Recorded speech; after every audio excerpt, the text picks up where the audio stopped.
ಒಂದ್ಸರಿ ಒಬ್ಬ ರಾಜ ತನ್ನ 3 ಜನ ಮಂತ್ರಿಗಳನ್ನ ಕರೆದು ಅವ್ರ 3 ಜನಕ್ಕೆ ಒಂದೊಂದು ಚೀಲವನ್ನ ಕೊಟ್ಟು ಮಾವಿನ ಹಣ್ಣಿನ ತೋಟಕ್ಕೆ ಹೋಗಿ ಪ್ರತಿ ಚೀಲವನ್ನ ತುಂಬಿಸ್ಕೊಂಡು ಬರಬೇಕು, ನಿಮ್ಮ ಹತ್ರ 1 ಗಂಟೆ ಸಮಯ ಇದೆ ಅಂತ ಹೇಳ್ತಾನೆ.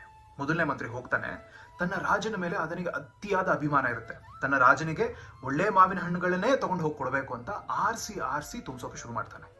ಬರೀ 60% ಚೀಲ ತುಂಬುತ್ತಷ್ಟೇ ಅದನ್ನ ಎತ್ಕೊಂಡು ರಾಜನ ಹತ್ರ ಬಂದ್ಬಿಡ್ತಾನೆ. ಎರಡನೇವನು ಹೋಗ್ತಾನೆ.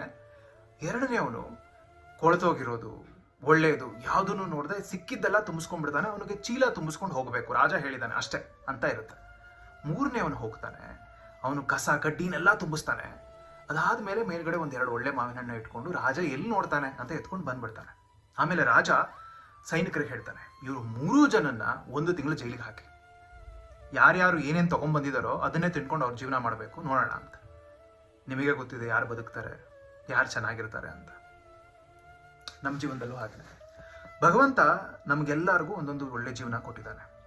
ಅದರಲ್ಲಿ ನಾವು ಭಗವಂತನ ಮೇಲೆ ಪ್ರೀತಿ ಇಟ್ಕೊಂಡು ಅವನು ನಮಗೆ ಈ ಜೀವನ ಕೊಟ್ಟಿದ್ದಾನೆ, ಅವನು ನಮ್ಮನ್ನು ನೋಡ್ತಾ ಇದ್ದಾನೆ ಅಂತ ಭರವಸೆ ಇಟ್ಕೊಂಡು ಒಳ್ಳೊಳ್ಳೆ ಕೆಲಸಗಳನ್ನ ಆರಿಸಿ ಮಾಡ್ತಾ ಇದ್ರೆ ಆರಾಮಾಗಿ ಕುತ್ಕೊಂಡು ಚೆನ್ನಾಗಿ ಬದುಕಬಹುದು ಮುಂದೆ. ಅದೇ ಕಸ ಕಡ್ಡಿ ಎಲ್ಲ ತುಂಬಿಸ್ಕೊಂಡು ಕೊಳ್ತೋಗಿರೋದು ಒಳ್ಳೇದು ನೋಡದೆ ತುಂಬಿಸ್ಕೊಂಡು ಬಂದರೆ ಆಮೇಲೆ ಅದನ್ನು ನಾವೇ ಅನುಭವಿಸ್ಬೇಕಾಗತ್ತೆ. ನೋಡಿ, ಯೋಚನೆ ಮಾಡಿ.